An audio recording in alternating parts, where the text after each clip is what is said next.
दोस्तों अगर आप भी खुल के करते हैं राहुल गांधी और भारत जोड़ो यात्रा का समर्थन तो वीडियो को कीजिए लाइक। फटाफट से रुक करते हैं आज के तमाम मुख्य सुर्खियों की तरफ। पहली खबर में आपको बताएंगे कि राहुल गांधी का बयान, बोले हमारा देश युवाओं को सही दिशा दिखाने पर तेजी से करेगा तरक्की। दूसरी बड़ी खबर में जिक्र होगा कि दिल्ली को कूड़े की राजधानी बनाना चाह रही है भाजपा, दिल्ली वासियों का जीना हो जाएगा मुश्किल। तीसरी बड़ी खबर में आपको बताएंगे कि गुजरात विधानसभा चुनाव को लेकर आम आदमी पार्टी राघव चड्ढा पर खेल सकती है बड़ा दाव।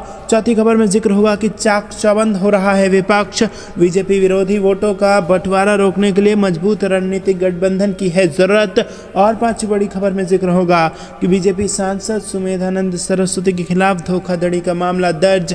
क्या है पूरी खबर आपको जरूर बताएंगे दोस्तों, हर एक खबर की गहराई में आपको ले जाएंगे। लेकिन उससे पहले अगर आप भी राहुल गांधी और भारत जोड़ो यात्रा का खुलकर समर्थन करते हैं और वीडियो लाइक नहीं किया तो लाइक कीजिए, लाल बटन को दबा के चैनल को सब्सक्राइब कीजिए और घंटी बजाकर कमेंट में लिखिए जय हिंद। रुक करते हैं सबसे पहले और बड़ी खबर की तरफ। भारत जोड़ो यात्रा में राहुल गांधी का बड़ा बयान, बोले हमारा देश युवाओं को सही दिशा दिखाने पर ही तेजी से कर पाएगा तरक्की। जी हां दोस्तों, कांग्रेस की भारत जोड़ो यात्रा के दौरान कांग्रेस के पूर्व अध्यक्ष राहुल गांधी लगातार युवाओं से और अन्य लोगों से मुलाकात कर रहे हैं। आपको बता दें कि भारत जोड़ो यात्रा की जबरदस्त सफलता इस वक्त सड़क पर नजर आ रही है।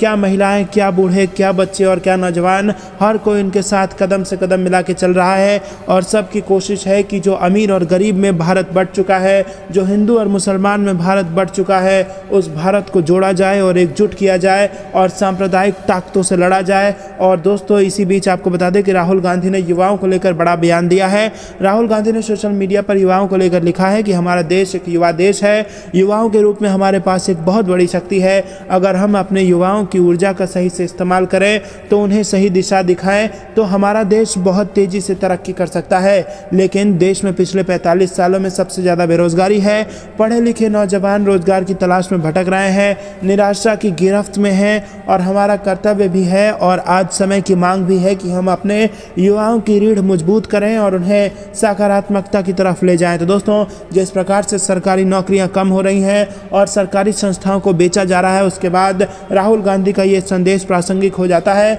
और इसी संदेश में युवाओं को एक आशा भी दिखती है। तो दोस्तों क्या आप भी राहुल गांधी के इस संदेश का समर्थन करते हैं? हाँ या ना में अपनी राय बताइए। वीडियो अभी तक लाइक नहीं किया है तो प्लीज लाइक कर दीजिए। रुक करते हैं अगली बड़ी खबर की तरफ। दिल्ली को कूड़े की राजधानी बना रही है भाजपा, दिल्ली वासियों का जीना हो जाएगा मुश्किल, केजरीवाल ने बीजेपी पर बोला हमला। जी हां दोस्तों, दिल्ली में कूड़ों के पहाड़ पर एक बार फिर राजनीति तेज हो गई है। मुख्यमंत्री अरविंद केजरीवाल ने शुक्रवार को आरोप लगाते हुए कहा कि बीजेपी दिल्ली को कूड़ों की राजधानी बनाना चाहती है और पहले से मौजूद 3 कूड़ों के पहाड़ को खत्म न कर पाने के बाद अब ये 16 नए पहाड़ बनाना चाहती है। जी हाँ दोस्तों, दिल्ली सीएम अरविंद केजरीवाल ने कहा कि दिल्ली देश की राजधानी है और हर दिल्ली वासी चाहता है कि दिल्ली सुंदर बने।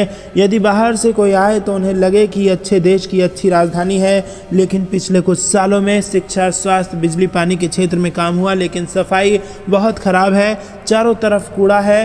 थोड़ी शर्म भी आती है कि दिल्ली गंदी क्यों है। तो दोस्तों यहाँ पर बीजेपी को जबरदस्त तरीके से घेरने का प्रयास किया है केजरीवाल ने और सफाई को लेकर बड़ा यहां पर आरोप लगाया है भारतीय जनता पार्टी पर और एमसीडी पर। दोस्तों रुक करते हैं अगली बड़ी खबर की तरफ। गुजरात में जिम्मेदारी के लिए तैयार राघव चड्ढा, बोले भाजपा के कुशासन के खिलाफ लड़ेंगे। जी हां दोस्तों, गुजरात विधानसभा चुनाव से पहले आम आदमी पार्टी राघव चड्ढा पर बड़े दांव खेलने जा रही है। पार्टी उनको राज्य में कोई बड़ी जिम्मेदारी दे सकती है। अब खुद राघव चड्ढा ने इस बात की पुष्टि कर दी है। आम आदमी पार्टी सांसद ने ट्वीट कर बड़ी जिम्मेदारी मिलने की तरफ इशारा किया है। उन्होंने कहा कि गुजरात बदलाव चाहता है, पार्टी जो भी जिम्मेदारी देगी उसके लिए मैं तैयार हूं। भाजपा के 27 वर्ष के कुशासन के खिलाफ मजबूती से लड़ेंगे। दोस्तों आपको बता दें कि राघव चड्ढा दिल्ली और पंजाब में अहम पदों पर सेवाएं दे चुके हैं और अब पार्टी गुजरात में भी उनको उतारने की योजना बना रही है। आम आदमी पार्टी सांसद राघव चड्ढा को गुजरात के शहरी और ग्रामीण इलाकों और युवाओं के बीच उतारने की तैयारी में जुट गई है। वहीं उन्होंने भी साफ कर दिया है कि वो हर जिम्मेदारी के लिए पूरी तरह से तैयार हैं।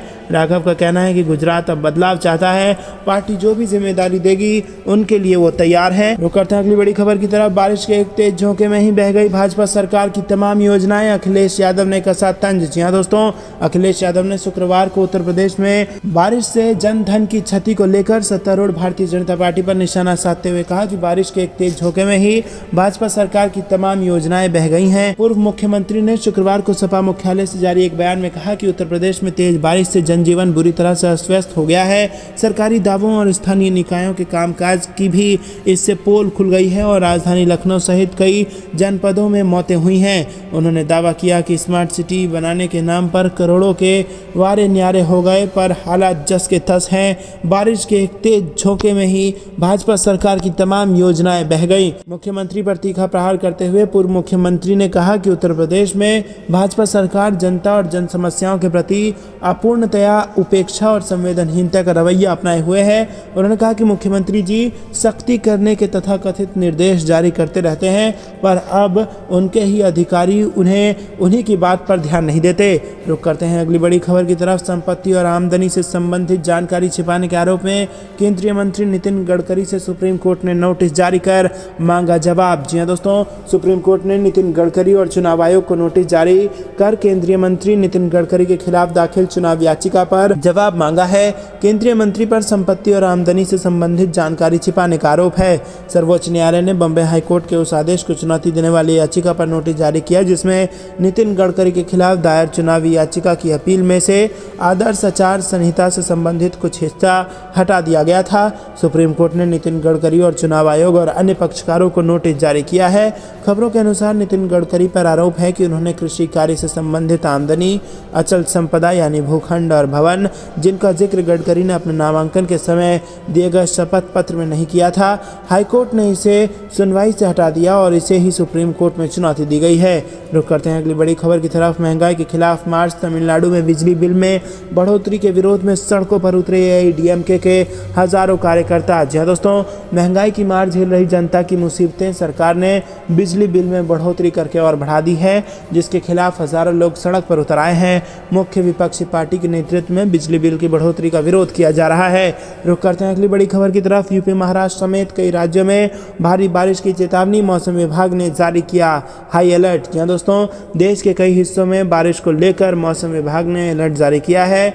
आज और कल यूपी तथा उत्तराखंड में भारी बारिश का अनुमान जताया गया है। गुजरात और मध्य महाराष्ट्र, मध्य प्रदेश के चंबल संभाग और पश्चिमी हिस्से तथा राजस्थान के कुछ भागों में भारी बारिश हो सकती है। आईएमडी के अनुसार अगले 2 दिनों तक उड़ीसा, महाराष्ट्र के कोंकण क्षेत्र और गोवा में मध्य से भारी बारिश का अनुमान है। तो करते हैं अगली बड़ी खबर की तरफ। प्रदूषण न रोक पाने पर एनजीटी ने उत्तर प्रदेश सरकार पर लगाया 220 करोड़ का हर्जाना। कई जिलों में पाई चूक। जी हां दोस्तों, आपको बता दें कि नेशनल ग्रीन ट्रिब्यूनल ने नदियों नालों में प्रदूषण का उचित प्रबंध न करने पर राज्य सरकार को 220 करोड़ रुपए हर्जाना जमा करने का निर्देश दिया है। ट्रिब्यूनल ने राज्य सरकार को प्रतापगढ़, रायबरेली और जौनपुर में उचित तरीके से अपशिष्ट प्रबंधन न करने के लिए राज्य सरकार को 100 करोड़ रुपए का जुर्माना ठोक दिया, जबकि गोरखपुर और उसके आसपास की नदियों और नालों में 55 मिलियन लीटर प्रतिदिन का निस्तारण न होने 120 करोड़ रुपए का हर्जाना ठोका गया। दोस्तों, रुक करते हैं अगली बड़ी खबर से। कश्मीर के बाद अब गुजरात से अरुणाचल प्रदेश तक की यात्रा शुरू करेगी कांग्रेस। जी हां दोस्तों, आपको बता दें ये बेहद बड़ी खबर आ रही है। तमिलनाडु की कन्याकुमारी से शुरू हुई कांग्रेस की भारत जोड़ो यात्रा को 1 हफ्ते हो गए हैं। 150 दिन और 3570 किलोमीटर चलने वाली इस यात्रा के बाद पार्टी एक और यात्रा की तैयारी कर रही है। पार्टी ने गुरुवार को संकेत दिया कि वो इस यात्रा के पूरा होने के बाद अगले साल पश्चिम में गुजरात से पूर्व में अरुणाचल प्रदेश तक एक और यात्रा शुरू कर सकती है। तो दोस्तों, भारत जोड़ो यात्रा को अब गुजरात से अरुणाचल प्रदेश तक भी शुरू करेगी कांग्रेस। और आपको बता दें कि जिस प्रकार से भारत जोड़ो यात्रा को जबरदस्त समर्थन मिल रहा है, लोग राहुल गांधी के साथ कदम से कदम मिला के चल रहे हैं, उससे भाजपा की नींद उड़ गई है और आए दिन किसी न किसी मुद्दे को भाजपा उठाती रहती है। और इसी कड़ी में स्मृति ईरानी ने तो झूठा आरोप तक लगा दिया कि कन्याकुमारी से जब शुरू की गई इस यात्रा को तो राहुल गांधी ने विवेकानंद की मूर्ति पर जाके उनको याद नहीं किया, लेकिन ये झूठ साबित हुआ। और अब आपको बता दें कि भाजपा जो भी इल्जाम इस भारत जोड़ो यात्रा पर लगा रही है उसको जनता सीरियसली नहीं ले रही है और ये कहीं ना कहीं राहुल गांधी की लोकप्रियता को जबरदस्त तरीके से बढ़ा रहा है। दोस्तों, आपको क्या कुछ लगता है कमेंट में बताइए। रुक करते हैं अगली बड़ी खबर की तरफ। हिरासत में लिए गए गुजरात के पूर्व होम मिनिस्टर विपुल चौधरी, 500 करोड़ के स्कैम का लगा आरोप। जी हां दोस्तों, गुजरात के पूर्व गृह मंत्री विपुल चौधरी को एंटी करप्शन ब्यूरो ने बुधवार देर रात हिरासत में ले लिया। दूधसागर डेयरी में 500 करोड़ रुपए की कथित अनियमितता को लेकर उनके खिलाफ एक्शन लिया गया है। एक वरिष्ठ अधिकारी ने गुरुवार को यह जानकारी दी।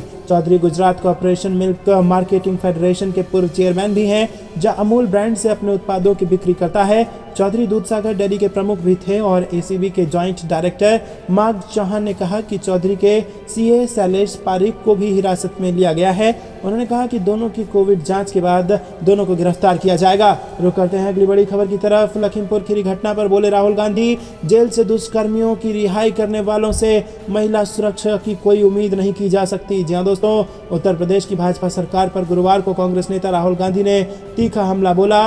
उन्होंने प्रदेश की लखीमपुर खीरी इलाके में 2 दलित लड़कियों के साथ हत्या की घटना की कड़ी निंदा की और कहा कि इनसे महिलाओं की सुरक्षा की उम्मीद करना बेकार है। जो जेल में बंद दुष्कर्मियों की रिहाई करवा रहे हैं, उन्हें सम्मान दे रहे हैं, वो कैसे महिलाओं की रक्षा करेंगे। दोस्तों, आपको बता दें कि दलितों के साथ जो अत्याचार उत्तर प्रदेश में हो रहा है, वो कहीं ना कहीं योगी सरकार के भय मुक्त उत्तर प्रदेश के दावों की पोल खोल रहा है। और अगर इतना कांड बिहार में हुआ होता तो गोदी मीडिया इस मामले में जंगल राज शब्द का इस्तेमाल करने से परहेज नहीं करती। लेकिन अभी जो उत्तर प्रदेश में ये घटनाएं हो रही हैं, उसके बाद गोदी मीडिया में भी सांप सूंघ गया। दोस्तों, क्या आपको भी ऐसा लगता है कि गोदी मीडिया पक्षपातपूर्ण रवैया अपनाती है? हाँ या ना में अपनी राय बताइए। वीडियो लाइक करके अपना समर्थन दर्ज कराइए। रुक करते हैं अगली बड़ी खबर की तरफ। 2024 लोकसभा चुनाव से पहले नीतीश कुमार ने खेल दिया बड़ा दांव। नीतीश कुमार ने पिछड़े राज्यों को विशेष दर्जा देने के मुद्दे पर भी बात की है। जी हाँ दोस्तों, उन्होंने कहा कि केंद्र में सत्ता में आने पर सभी पिछड़े राज्यों को विशेष राज्य का दर्जा दे दिया जाएगा और इसमें ऐसा कोई कारण नहीं है कि ऐसा नहीं किया जा सकता, ऐसा हर हालत में किया जाएगा। उन्होंने कहा कि मैं विशेष राज्य के दर्जे की मांग हमेशा से करता रहा हूं। रुक करते हैं अगली बड़ी खबर की तरफ। बिहार में जबरदस्त सियासत, राष्ट्रपति शासन लगाने की तैयारी में भाजपा। बेगूसराय की घटना में है साजिश की बू। जी हाँ दोस्तों, पूर्व मुख्यमंत्री जीतन राम मांझी को साजिश की बू आ रही है। उनका कहना है कि यह घटना दलितों पिछड़ों के इलाके में अंजाम दी गई। जीतन राम मांझी का कहना है कि बीजेपी का इरादा बिहार में राष्ट्रपति शासन लगाने का है। बताते चले कि 11 लोगों को गोली मारने की घटना में एक व्यक्ति की जान चली गई, जिसके बाद बीजेपी बेगूसराय गोलीकांड को लेकर हमलावर है। बीजेपी के नेता बेगूसराय में डेरा डाले हैं। बीजेपी नेताओं के बयान पर जीतन राम मांझी ने पलटवार किया है। हिंदुस्तानी अवाम मोर्चा के संरक्षक व बिहार के पूर्व मुख्यमंत्री ने कहा कि बीजेपी अब सरकार को बदलने के लिए राष्ट्रपति शासन लगाना चाहती है। जीतन राम मांझी ने कहा कि अब बीजेपी के पास एक ही विकल्प बचा है। बीजेपी बिहार में राष्ट्रपति शासन लगाने की साजिश रच रही है। उन्होंने कहा कि उन्हें इसमें बीजेपी के साजिश की बू आती है। घटनाएं पहले भी होती रही हैं, मगर उन्होंने इस बात की ओर भी इशारा किया कि गोलीबारी घटना जहां हुई वहां गरीबों और पिछड़े लोग रहते हैं। उन्होंने कहा कि केवल बेगूसराय की घटना नहीं है, पूरे बिहार में घटनाएं घट रही हैं। दोस्तों, रुक करते हैं अगली बड़ी खबर की तरफ। बजट पर कमलनाथ का रिएक्शन, ट्वीट कर लिखा, एमपी को कर्ज के दलदल में डुबाती जा रही सरकार। पार्टी के कार्यक्रम में पानी की तरह बह रहा है पैसा। जी हाँ दोस्तों, आपको बता दें कि मध्य प्रदेश विधानसभा में 9,784 करोड़ से अधिक का बजट पास हो गया। हंगामे के बीच 11 संशोधन विधेयक पास हो गए और अब पूर्व सीएम कमलनाथ ने प्रदेश सरकार के बजट पर हमला बोला। उन्होंने कहा कि शिवराज सिंह चौहान सरकार प्रदेश को कर्ज के दलदल में डुबाती ही जा रही है और प्रदेश पर वर्ष 2021-22 में 2.95 लाख करोड़ रुपए का कर्ज हो चुका है। अब प्रदेश सरकार हर महीने औसतन 5,000 करोड़ रुपए का कर्ज ले रही है। दोस्तों, रुक करते हैं अगली बड़ी खबर की तरफ। गुजरात विधानसभा चुनाव में आम आदमी पार्टी सांसद राघव चड्ढा को मिल सकती है अहम जिम्मेदारी, सूत्रों के हवाले से खबर। जी हाँ दोस्तों, आम आदमी पार्टी के राज्यसभा सांसद राघव चड्ढा को अब गुजरात में अहम जिम्मेदारी मिल सकती है। पार्टी सूत्रों के मुताबिक राघव को गुजरात का सह प्रभारी बनाया जा सकता है और वो इस समय पंजाब में मुख्यमंत्री भगवंत मान की सलाहकार समिति के अध्यक्ष है। इससे पहले राघव चड्ढा आम आदमी पार्टी के पंजाब विधानसभा चुनाव के सह प्रभारी थे। गुजरात राज्य में इसी वर्ष होने वाले विधानसभा चुनाव के लिए आम आदमी पार्टी पूरी मजबूती से उतरने की तैयारी कर रही है। सूत्रों के अनुसार प्रचार अभियान के लिए किसी बड़े युवा लीडर को उतारने की योजना पार्टी बना रही है और ऐसी चर्चाएं हैं कि सांसद राघव चड्ढा वो शख्स हो सकते हैं। बता दें कि चड्ढा की इस साल की शुरुआत में पंजाब में आम आदमी पार्टी की धमाकेदार जीत में भी अहम भूमिका रही थी और उन्होंने दिल्ली और पंजाब दोनों में ही अहम पदों पर काम किया है और पार्टी में उन्हें युवा पीढ़ी के बीच काफी लोकप्रिय चेहरे के रूप में देखा जाता है। रुक करते हैं अगली बड़ी खबर की तरफ। भारत जोड़ो यात्रा से ध्यान भटकाने के लिए शिव कुमार को ईडी ने किया तलब, कांग्रेस ने लगाए ये आरोप। जी हाँ दोस्तों, आपको बता दें कि भारत जोड़ो यात्रा से ध्यान भटकाने के लिए कांग्रेस के नेता डीके शिव कुमार को प्रवर्तन निदेशालय द्वारा तलब किया गया है। पार्टी महासचिव जयराम रमेश ने ट्वीट किया कि कल गोवा में ऑपरेशन कीचड़, आज कर्नाटक में डीके शिव कुमार को ईडी का समन।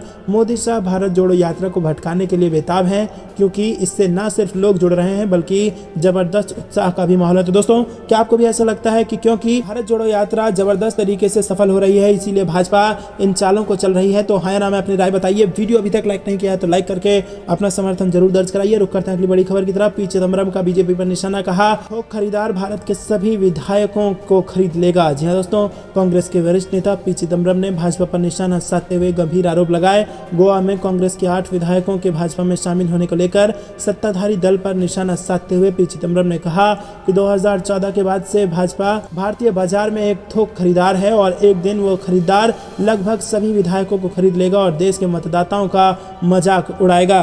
रुक करते हैं अगली बड़ी खबर की तरफ। भारत जोड़ो यात्रा में रोज 2000 लोगों का खाना, फूड मैनेजमेंट की जिम्मेदारी 6 टीमों को, 2 फूड वैन हमेशा यात्रा के साथ। जी हाँ दोस्तों, आपको बता दें कि भारत जोड़ो यात्रा 8वें दिन केरल के कोल्लम पहुंच गई और ये जगह कन्याकुमारी से करीब 136 किलोमीटर दूर है।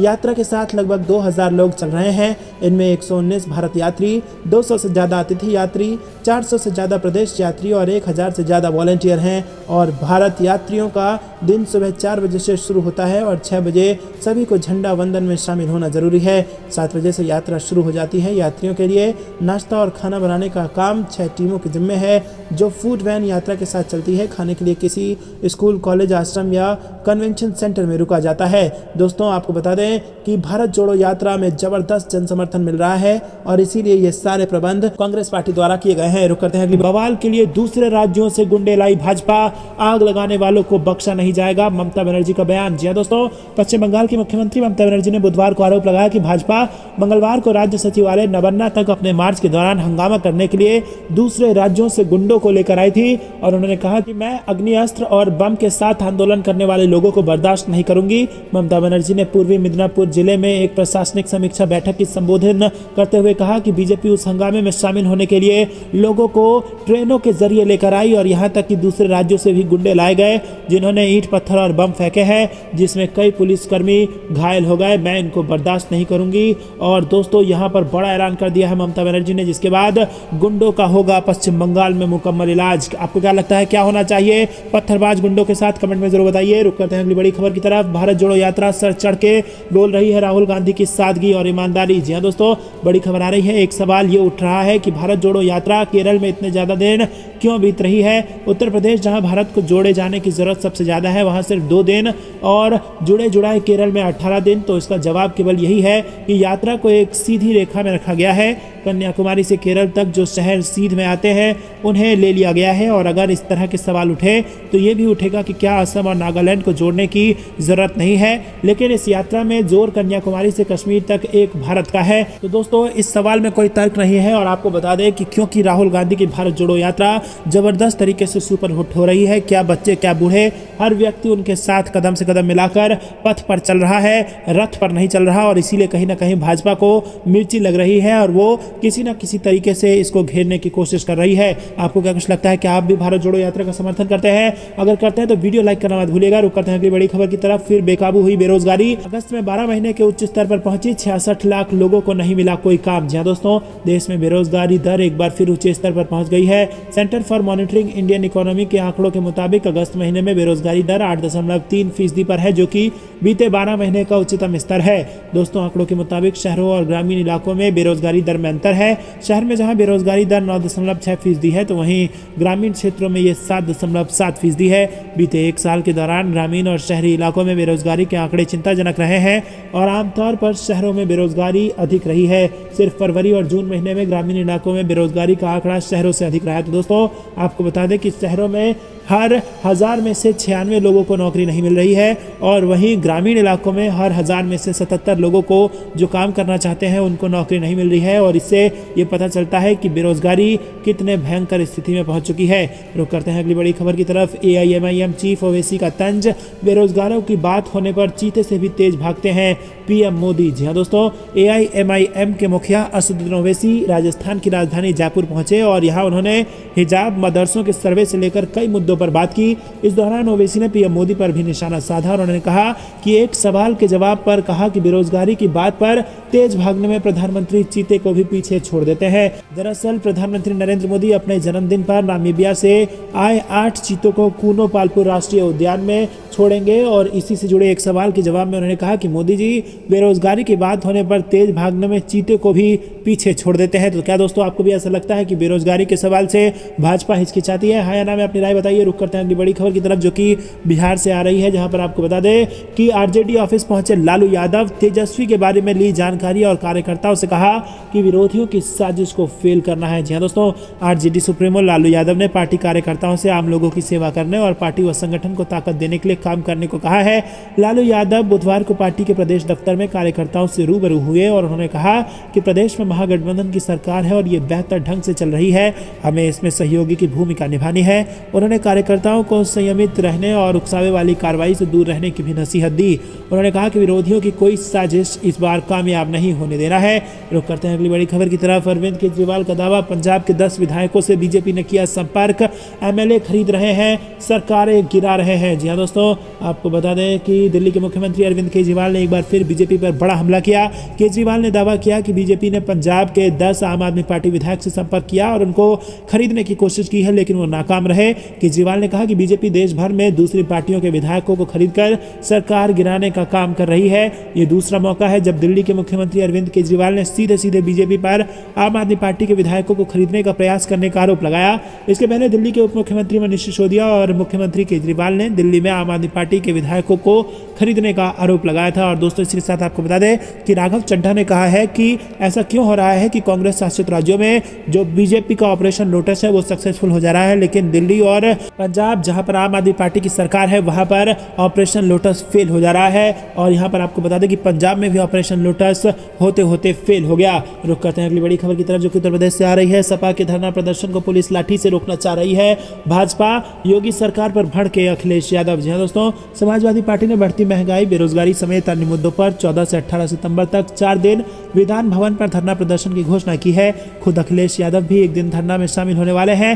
पहले ही दिन सपाइयों को विधान भवन तक नहीं जाने दिया गया और इससे सपा प्रमुख अखिलेश यादव भड़क गए। उन्होंने यूपी की योगी सरकार पर हमला बोला और अखिलेश ने कहा कि भाजपा सरकार लाठी पुलिस से हमें रोकना चाहती है और सपा नेताओं को सरकार द्वारा रोकना साबित करता है कि उन मुद्दों से जनता परेशान है। अखिलेश यादव ने ट्वीट करते हुए तस्वीरें भी पोस्ट की है और तस्वीरों के साथ ही लिखा है कि आसमान छूती महंगाई और बेरोजगारी और रसातल में गई उत्तर प्रदेश की बदहाल कानून व्यवस्था के खिलाफ सपा के विरोध प्रदर्शन को भाजपा सरकार लाठी और पुलिस के सहारे रोकना चाह रही है। रुक करते हैं अगली बड़ी खबर की तरफ। क्या महाराष्ट्र के पैसे को गुजरात भेज रही है भाजपा? दरअसल दोस्तों, महाराष्ट्र में विपक्षी शिवसेना ने आरोप लगाया है कि बीजेपी महाराष्ट्र का पैसा गुजरात भेज रही है। एक बड़े कारोबारी समूह को महाराष्ट्र में निवेश करना था, लेकिन अब यह निवेश गुजरात में हो रहा है। ताइवान की कंपनी फॉक्सकॉन और भारतीय कंपनी वेदांता जॉइंट वेंचर के तहत गुजरात में सेमीकंडक्टर का प्लांट लगाने वाले हैं। शिवसेना का आरोप है कि पहले यह प्लांट पुणे में लगने वाला था और इसके लिए जगह भी देख